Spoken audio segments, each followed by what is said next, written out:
Ibu, Natia tolong ya.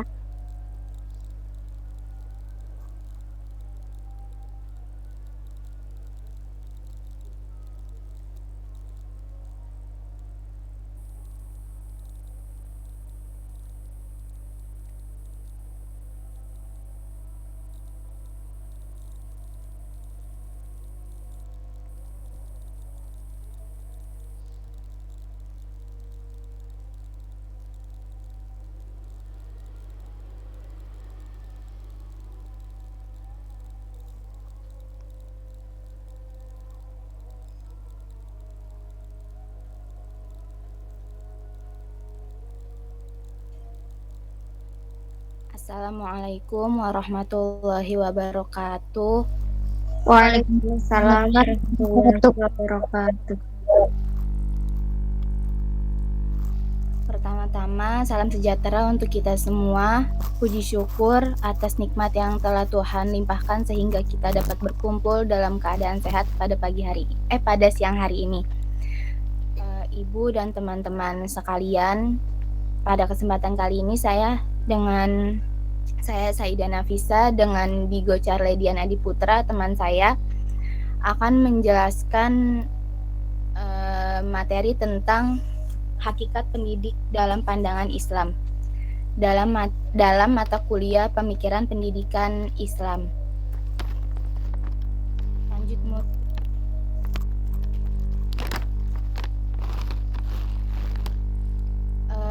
Pertama-tama pada bab 1 pendahuluan, yaitu ada latar belakang. Pada latar belakang ini berisi filsafat pendidikan Islam pada hakikatnya adalah konsep berpikir tentang kependidikan yang bersumber atau berlandaskan ajaran agama Islam mengenai hakikat kemampuan manusia untuk dapat membina, mengembangkan, membimbing dirinya menjadi manusia muslim yang seluruh pribadinya dijiwai oleh ajaran Islam, dan juga merupakan pemikiran mendasar yang melandasi dan mengarahkan proses pelaksanaan pendidikan Islam yang menjangkau permasalahan yang luas yang berkaitan dengan pendidikan bagi umat Islam.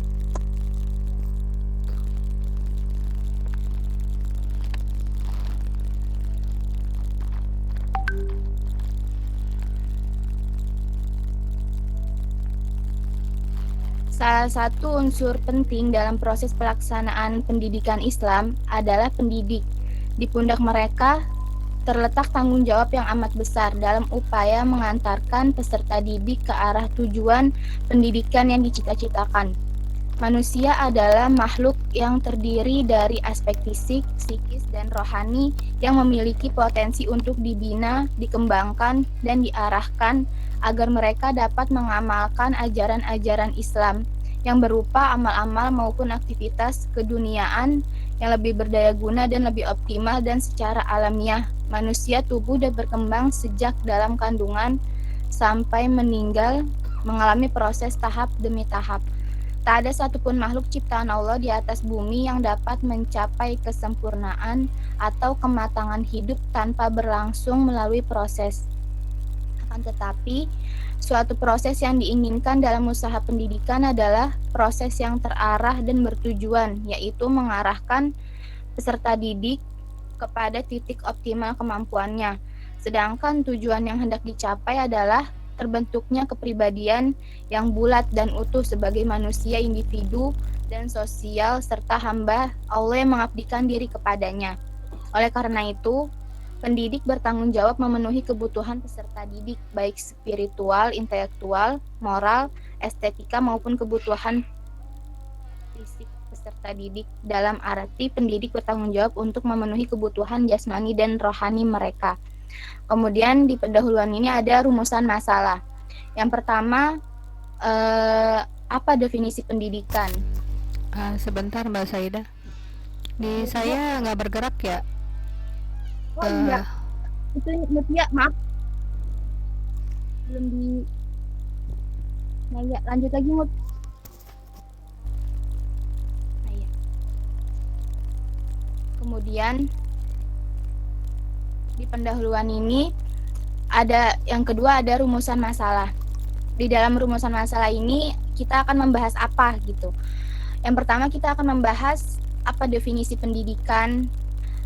Yang kedua apa kedudukan pendidikan dalam agama Islam. Kemudian apa tugas pendidik dalam Islam. Apa karakteristik pendidik dalam pendidikan Islam. Apa sifat-sifat pendidik dalam agama Islam. Kemudian selanjutnya ada tujuan masalah, yaitu apa tujuan dari materi yang tadi disebutkan di rumusan masalah itu yang dibahas itu, yaitu tujuannya kita akan mengetahui definisi pendidikan, mengetahui kedudukan pendidik dalam agama Islam, mengetahui tugas pendidik dalam Islam, mengetahui karakteristik pendidik dalam pendidikan Islam, serta mengetahui sifat-sifat pendidik dalam agama Islam. Kemudian lanjut ke bab 2 pembahasan. Yang pertama kita akan membahas definisi pendidik. Maksudnya ini tadi salah tuh, harusnya pendidik bukan pendidikan, maaf ya. Pada hakikatnya pendidik dalam pandangan Islam, lanjut Mut.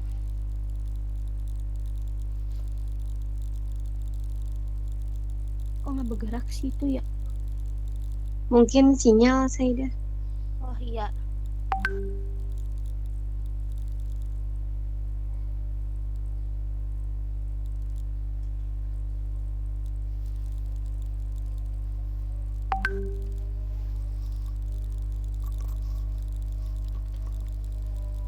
Udah Saidah udah ada. Pada hakikatnya, sekarang kita lagi membahas definisi pendidik ya. Pada hakikatnya, pendidik dalam pandangan Islam itu minimal ada 4, yaitu Allah, para rasul, orang tua, dan guru.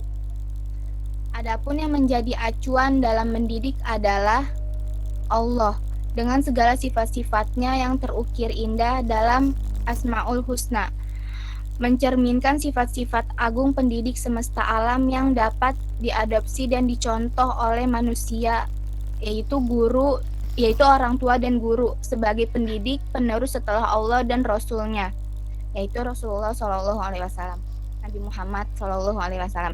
Nah, di sini ada definisi pendidik menurut Ade Marimba. Dia mendefinisikan bahwa pendidik adalah orang yang memiliki tanggung jawab untuk mendidik. Sementara ada juga menurut Ahmad Tafsir.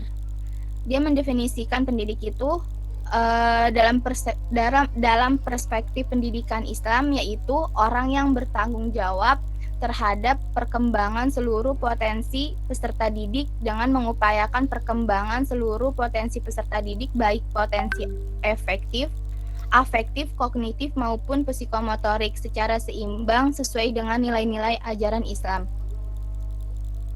Kemudian pada definisi pendidik ini dari yang barusan saya jelaskan, yaitu menurut Ade Marimba dan juga menurut Ahmad Tafsir, dapat disimpulkan bahwa pendidik menurut pandangan Islam ialah mereka yang bertanggung jawab terhadap upaya pembinaan, pengembangan, dan pengarahan potensi fisik, psikis, dan rohani peserta didik secara optimal dalam mencapai tujuan hidup dengan segala konsekuensinya, baik di dunia maupun di akhirat, yang dilandasi oleh nilai-nilai ajaran Islam. Kemudian yang kedua, pembahasannya mengenai kedudukan pendidik dalam agama Islam. Islam sangat menghargai dan memuliakan para pendidik atau guru. Begitu tingginya penghargaan itu sehingga menempatkan pendidik atau guru setingkat di bawah nabi dan rasul. Mengapa demikian? Karena pendidik atau guru sangat berkaitan dengan ilmu pengetahuan, sedangkan Islam sendiri sangat menghargai ilmu pengetahuan. Ada penyebab khas mengapa orang Islam amat menghargai pendidik atau guru, yaitu udah lanjut belum ya, Mut? Udah ya? Enggak. Mut.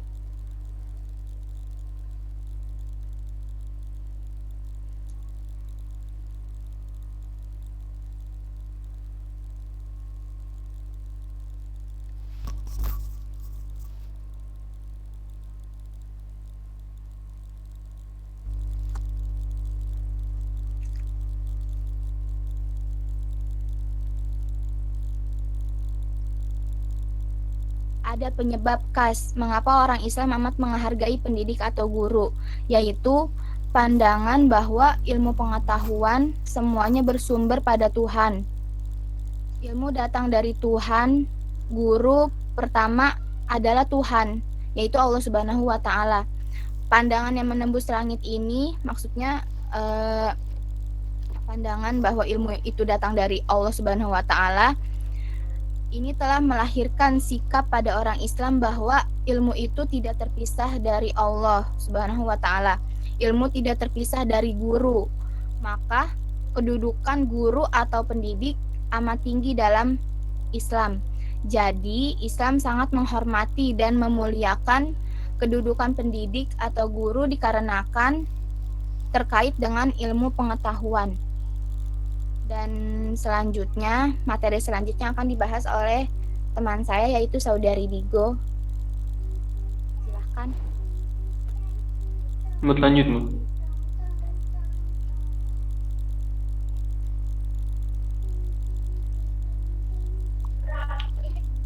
Baik, selanjutnya akan dibacakan oleh saya. Tugas pendidik dalam Islam. Yang pertama yaitu pendidik wajib menemukan pembawaan yang ada pada anak-anak didik dengan berbagai cara seperti observasi, wawancara, melalui pergaulan, angket, dan sebagainya. Yang kedua, berusaha menolong anak didik mengembangkan pembawaan yang baik dan menekan perkembangan pembawaan yang buruk agar tidak berkembang. Yang ketiga, memperlihatkan kepada anak didik tugas orang dewasa dengan cara memperkenalkan berbagai bidang keahlian, keterampilan agar anak didik memilihnya dengan tepat. Keempat, mengadakan evaluasi setiap waktu untuk mengetahui apakah perkembangan anak didik berjalan dengan baik. Dan yang terakhir, memberikan bimbingan dan penyuluhan tatkala anak didik menemui kesulitan dalam mengembangkan potensinya. Lanjut.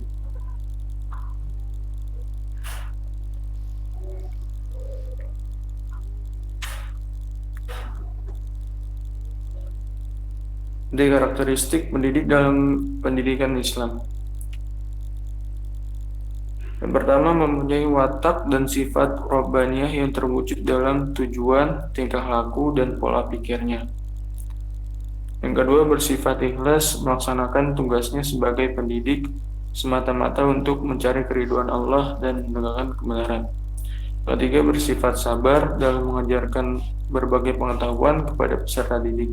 Yang keempat, jujur dalam menyampaikan apa yang diketahuinya. Yang kelima, senantiasa membekali diri dengan ilmu, kesediaan diri untuk terus mendalami dan mengkajinya lebih lanjut. Yang keenam, mampu menggunakan metode mengajar secara bervariasi sesuai dengan prinsip-prinsip penggunaan metode pendidikan. Yang ketujuh, mampu mengelola dan peserta didik tegas dalam bertindak dan profesional. Yang ke-8, mengetahui kehidupan psikis peserta didik. Yang ke-9, tanggap terhadap berbagai kondisi dan perkembangan dunia yang dapat mempengaruhi jiwa, keyakinan, atau pola berpikir peserta didik. Dan berlaku adil terhadap peserta didik. Lanjut.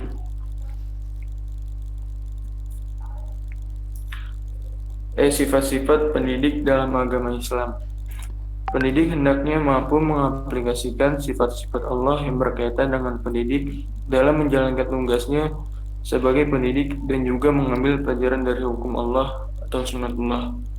Dan di antara sifat-sifat Allah yang terkait dengan sifat seorang pendidik adalah Ar-Rahman atau yang Maha Pengasih, Ar-Rahim atau yang Maha Penyayang, Al-Muhaimin atau yang Maha Pemelihara, Al-Latif atau yang Maha Penyantun, Asy-Syakur atau yang Maha Pembalas Jasa, Al-Hasib atau yang Maha Membuat Perhitungan, Ar-Raqib atau yang Maha Mengawasi, Al-Bais atau yang membangkitkan, Asy-Syahid atau yang Maha Menyaksikan, Al-Wali atau yang Maha Melindungi, Al-Muhyi atau yang Maha Menghidupkan, Al-Qayyum atau yang Maha Mandiri, Al-Wajid atau yang maha menemukan, As-Samad atau yang maha dibutuhkan, Al-Bar atau yang maha dermawan, At-Tawwab atau yang maha penerima taubat, Al-Jami atau yang maha pengumpul, Al-Mani atau yang maha mencegah,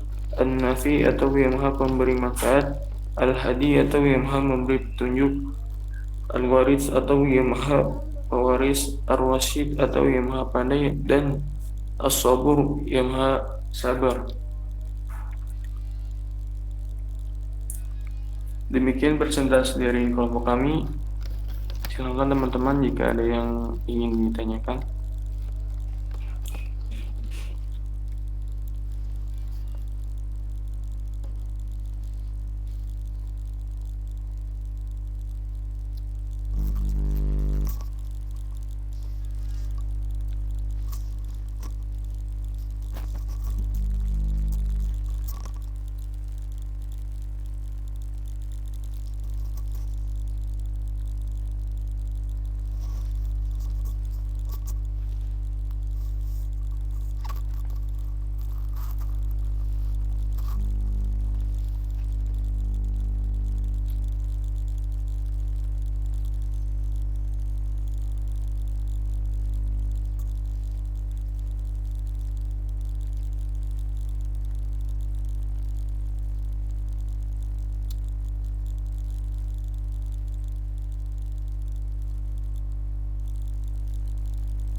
Silakan diutamakan kepada kelompok 5 yang didahulukan untuk bertanya. Sudah disiapkan?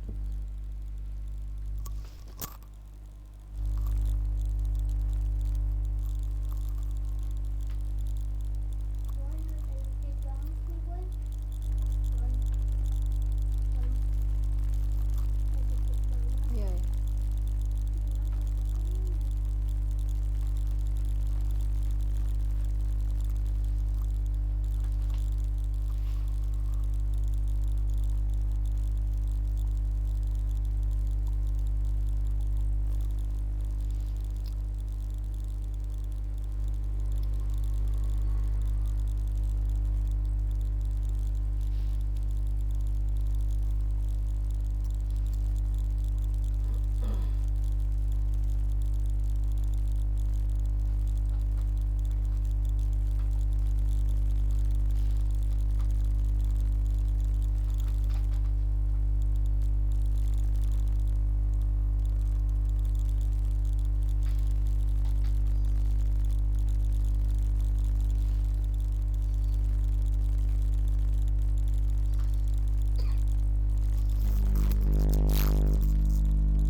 Jadi bagaimana? Sudah ada pertanyaan atau ada yang mau Nanya. menambahkan? Ya, siapa tadi? Oh, Helen. Ya, silakan Helen. Ya, apa penyebab hakikat pendidikan Islam itu ada, dan bagaimana jika dalam suatu pendidikan itu tidak memiliki suatu hakikat? Pelan-pelan bacanya, Lin. Apaan tadi? Iya. Apa penyebab hakikat pendidikan Islam itu ada, dan bagaimana jika dalam suatu pendidikan itu tidak memiliki hakikat?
Saya mau nanya ya, Saidah. Menurut pemakalah, apakah sifat dari pendidikan agama Islam itu sudah terimplementasi dengan baik pada zaman sekarang gitu?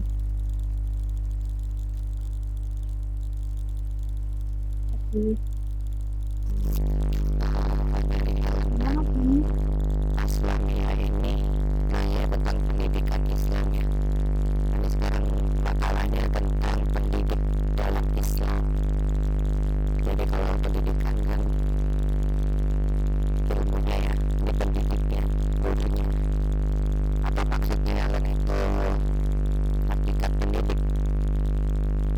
Ya Bu, aku nanya tentang hakikat pendidikan. Pendidikan benar. Oke, silakan kamu. Kalau pertanyaan saya, maaf diralat itu pendidik, Mbak.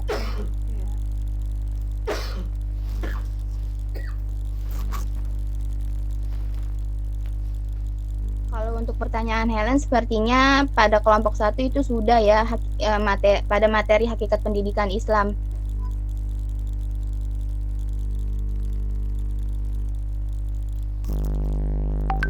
Mungkin saya bisa sedikit menjelaskan, mungkin Helen kurang paham. Maksudnya Bu, menjelaskan pertanyaan jawabannya gitu. Iya. Apakah ada yang bisa dijelaskan atau ditambahkan?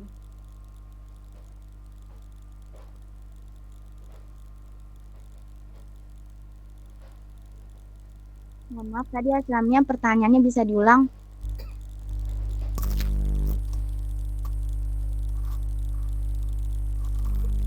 Iya, bentar. Pertanyaan saya, apakah menurut pemakalah, apakah sifat pendidik dalam agama Islam itu sudah terimplementasi pada zaman sekarang gitu?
Dari kelompok 5 tadi ada yang udah nyumbang pertanyaan belum?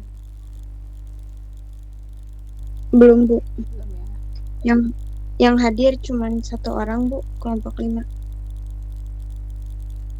Ya, silakan bertanya dari kelompok 5 atau menanggapi juga boleh.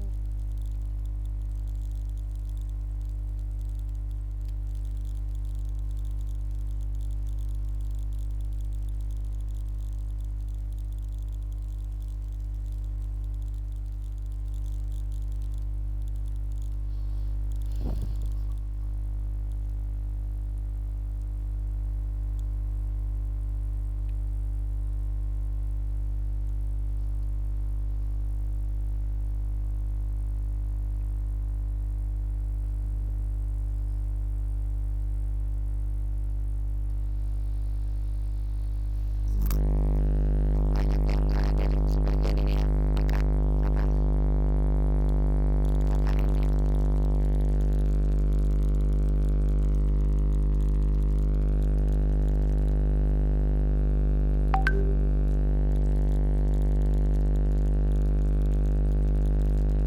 Gimana Saidah, udah ada jawaban?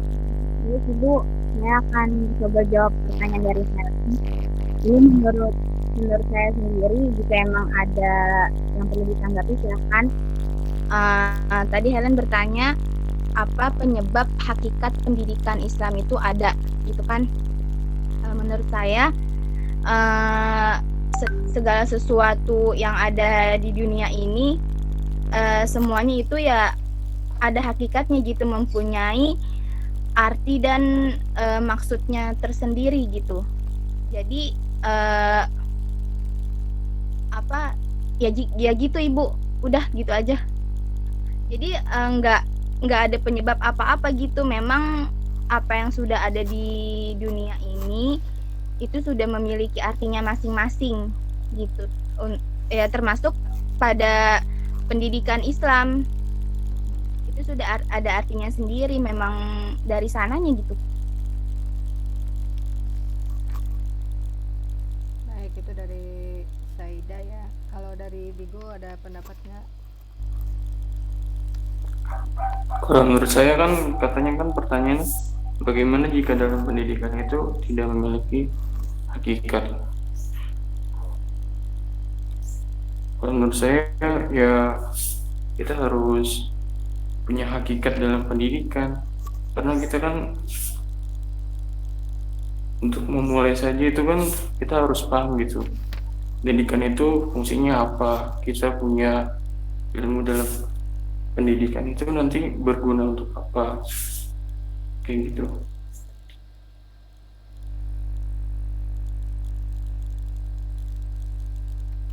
Jadi ini ya, Saya bisa tambahkan itu sebetulnya hanya sebagai ini ya, hakikat itu sebagai pengantar utama aja, intisarinya apa sih dari pendidikan Islam itu. Intisarinya itu pendidikan Islam itu ya kita lihat dari makna secara etimologisnya, makna secara apa itu pendidikan Islam itu. Terus beda lagi sama yang tadi, bagaimana kalau nggak punya hakikat gitu. Jadi hakikat di sini sebetulnya intisari yang untuk menjelaskan pendidikan Islam ini. Itu kalau pendapat saya, silakan kalau ada yang mau nambahin.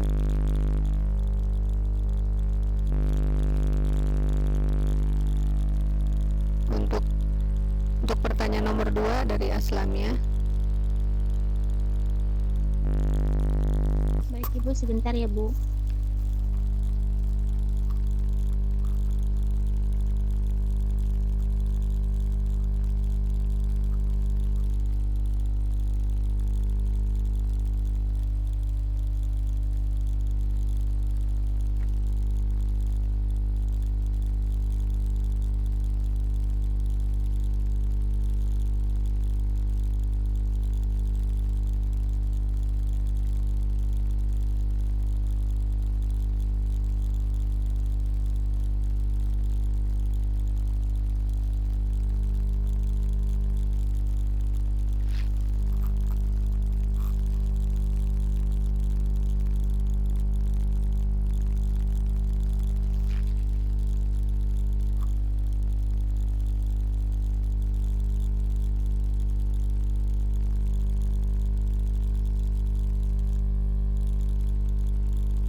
Baik, saya akan mencoba jawab pertanyaan dari Yaslamia. Tadi pertanyaannya itu, apakah sifat pendidik dalam Islam itu sudah terimplementasi pada zaman sekarang? Menurut saya sudah, tapi tidak semuanya. Karena banyak juga para pendidik yang tidak mencerminkan sifat yang harus memang ada pada si pendidik itu. Kayak contohnya kan di sini tuh ada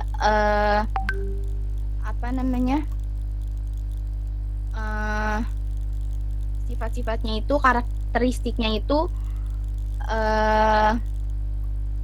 bersifat sabar dalam mengajarkan berbagai pengetahuan kepada peserta didik.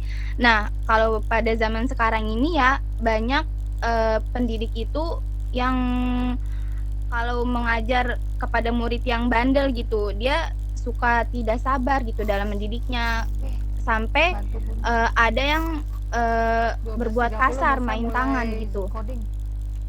Jadi itu tidak mencerminkan sifat yang memang harus ada pada pendidik gitu. Dan juga ada karakteristik yang lainnya itu yang harus ada pada pendidik ya, berlaku adil terhadap peserta didiknya.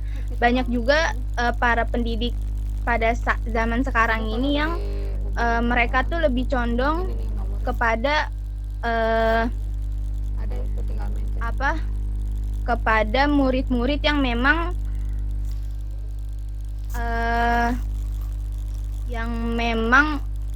ada yang orang tuanya itu, jadi dia lebih condong kepada yang orang tuanya itu lebih dekat kepada si pendidik itu gitu. Jadi tidak adil terhadap semua muridnya gitu. Jadi yang orang tuanya lebih dekat itu, contohnya ya, orang tuanya lebih dekat kepada si pendidik itu, dia akan lebih menspesialkan si muridnya itu, seperti itu menurut saya gitu.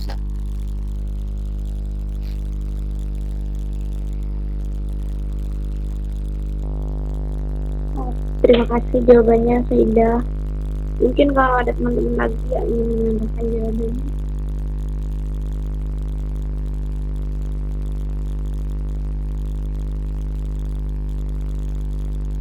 Ada lagi yang ingin bertanya? Sudah 2 orang ya. Ini menuju 12.30. Kalau enggak ditutup saja kesimpulan dari kelompok 4 ya. Syaidah silakan.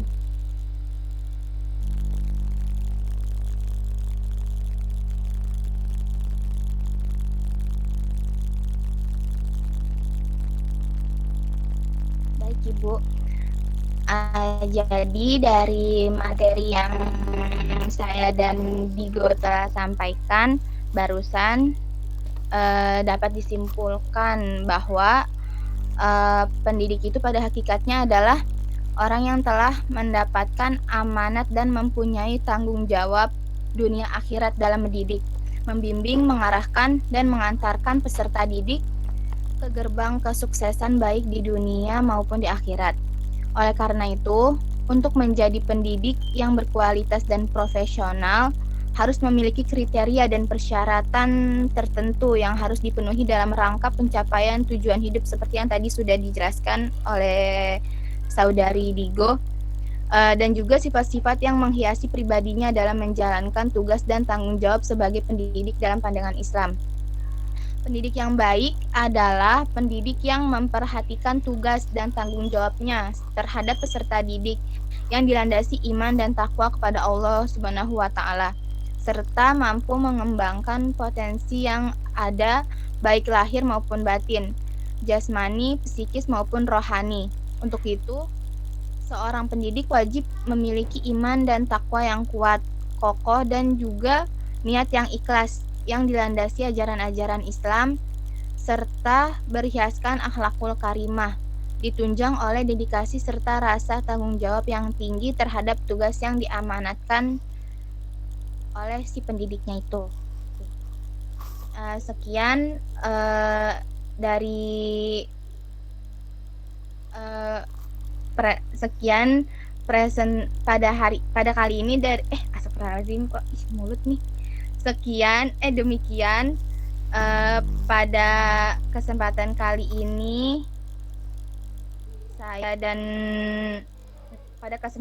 ini dalam mempresentasikan materi yang telah saya sampaikan dan Digo juga belepetan sih, dan Digo juga teman saya.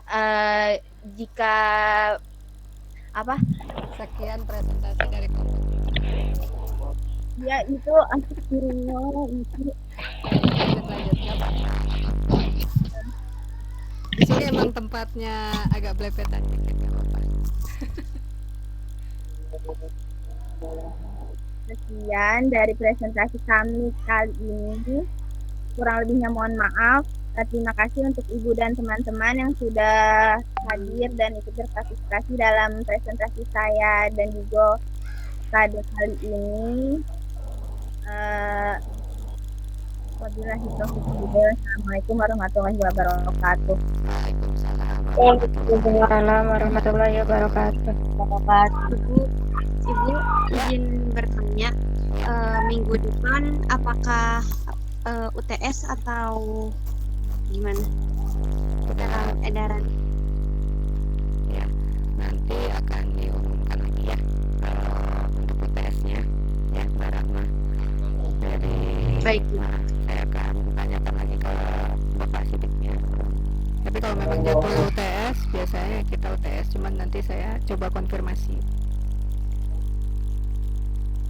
Baik. Ya, tadi stabil ya, 11 orang yang ikut ya. Apa ada yang pakai 2 akun? Semua satu-satu kan ya, masing-masing. Oke. Bismillahirrahmanirrahim. Assalamualaikum warahmatullahi wabarakatuh. Saya mencoba menambahkan mengenai tentang Tadi pendidik dari makalah saya lihat sudah cukup, alhamdulillah. Ada sedikit yang perlu saya tambahkan, yaitu kode etik dari pendidik.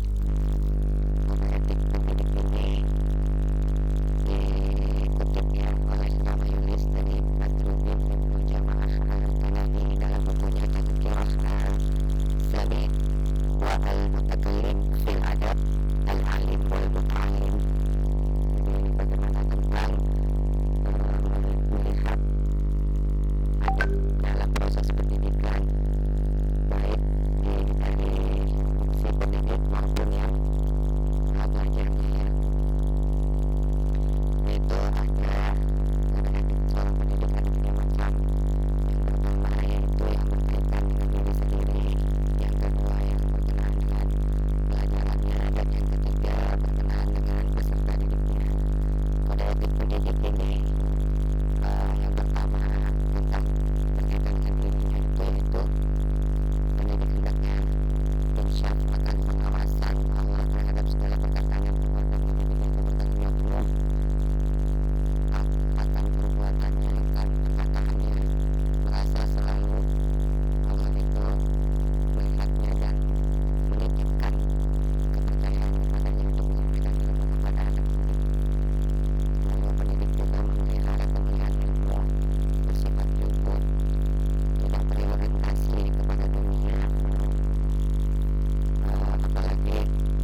Baik, Bu. Ini baru ada yang masuk ya, 2 orang. Dulu lagi baru masuk. Dan ini Bu, jaringannya Bu. Itu biasanya aktif. Tadi kelompok 5 ya harusnya ya. Iya Bu, kelompok saya Bu. Oh iya, tadi belum nyumbang pertanyaan nih. Utang ya harusnya. Ya udah. Kalau ada lagi yang ingin ditanyakan, kalau nggak ada, sekiranya kita tutup saja pertemuan hari ini. Mudah-mudahan minggu depan akan saya kabarkan apakah UTS atau kelompok yang maju. Kalau ada UTS nanti akan segera saya kabarkan di grup ya. Mudah-mudahan dan teman-teman semua. Baik, Bu. Baik Bu. Subhanakallahumma Asyhadu an la ilaha illa anta astaghfiruka wa atubu ilaik. Assalamualaikum warahmatullahi wabarakatuh. Saya izinkan ya. Waalaikumsalam warahmatullahi wabarakatuh. Terima kasih Bu. Ya, sama-sama. Ya, sama-sama.